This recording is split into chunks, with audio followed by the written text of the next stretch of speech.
Praise lord. నామముకు మహిమ కలిగినాక ఇప్పుడు నేను పాడబోయే పాట నన్ను విడువక ఎడబాయక అనే పాట హుసన మినిస్ట్రీ వాళ్ళ పాట. ఇది పాస్టర్ జయకుమార్ గారు ఈ పాట పాడినరు. పాట పాడకముందు దేవుని వాక్యంలోకి వెళ్ళి కొన్ని వచనాలు, కొన్ని విషయాలు మనం ముందు పెట్టాలని ఆశిస్తున్నాం. మనకందరికి తెలిసినట్టుగా యోహాను సువార్త 10వ అధ్యాయంలో యేసయ్య మన కాపరి అని చాలా చక్కగా వర్ణించుకుంటూ రాయబడిన యోహాను చాలా చక్కగా క్లియర్గా ఎటువంటి కాపరు దేవుడు యేసయ్య ఎంత మంచి కాపరు అని చాలా క్లియర్గా యేసయ్య ఏం మాటలు చెప్పిండో అవి అక్కడ ఆయన రికార్డ్ చేసిండు. ఆ యేసయ్య సొంతగా చెప్పిన మాటల్ని నేను ఒకసారి మీ ముందు మరొకసారి చదవాలని ఆశిస్తున్నా. యోహాను సువార్త 10వ అధ్యాయము 14వ వచనము.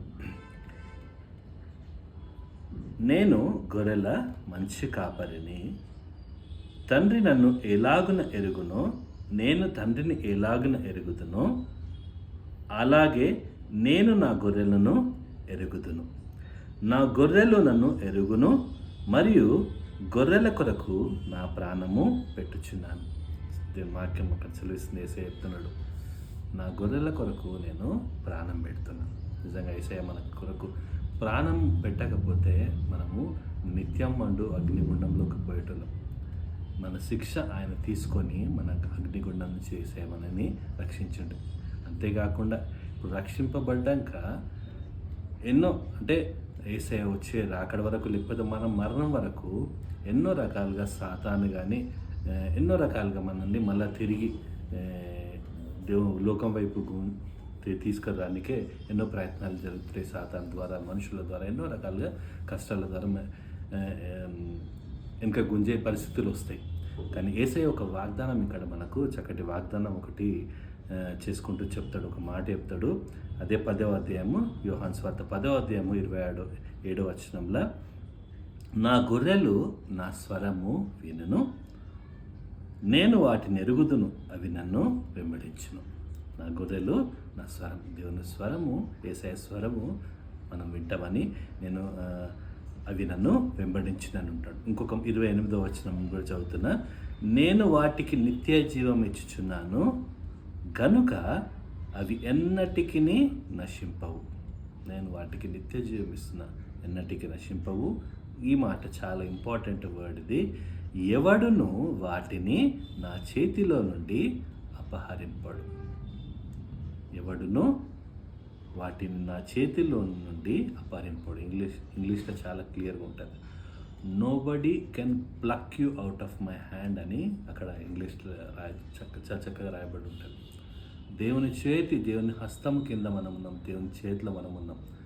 ఎటువంటి పరిస్థితి సాతాను కానీ ఎటువంటి పరిస్థితి కానీ మనల్ని దేవుని నుంచి ఎడబాయలేవని అక్కడ దేవుని వాక్యం మనకు చెప్తుంది. యేసయ్య మనకు వాగ్దానం ఇస్తుండు. సమయంలో ఆ పాటను నేను పాడాలనుకుంటున్నాను.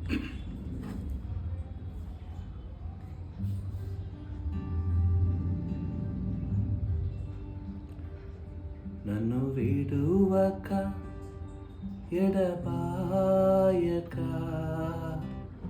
దాచితివా నీ చేతి నీడలో, యేసయ్యా నీ చేతి నీడలో.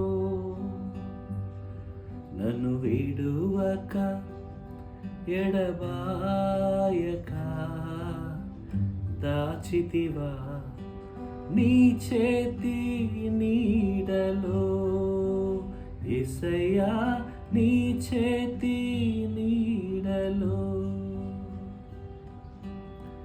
సిలువలో చాపిన రెక్కల నీడలో,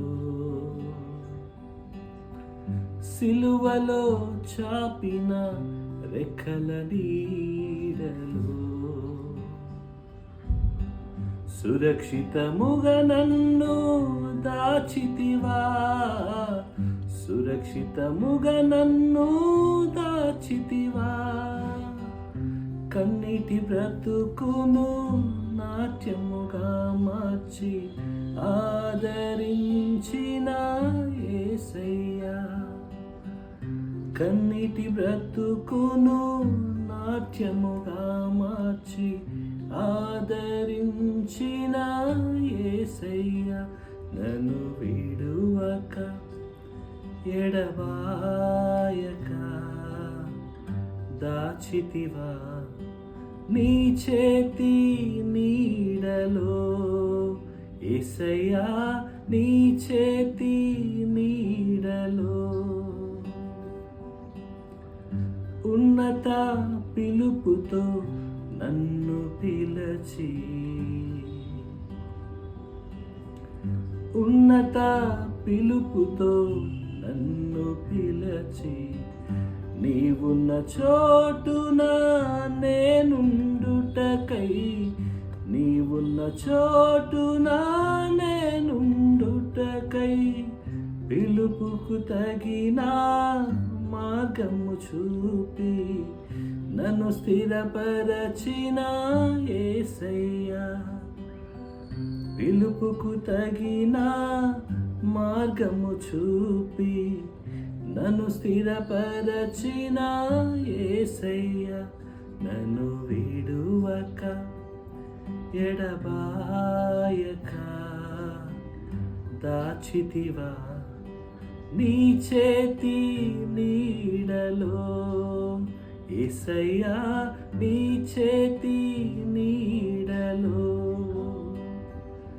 నన్ను విడువక ఎడబాయక దాచితివా నీ చేతి నీడలో యేసయ్యా నీ చేతి నీడలో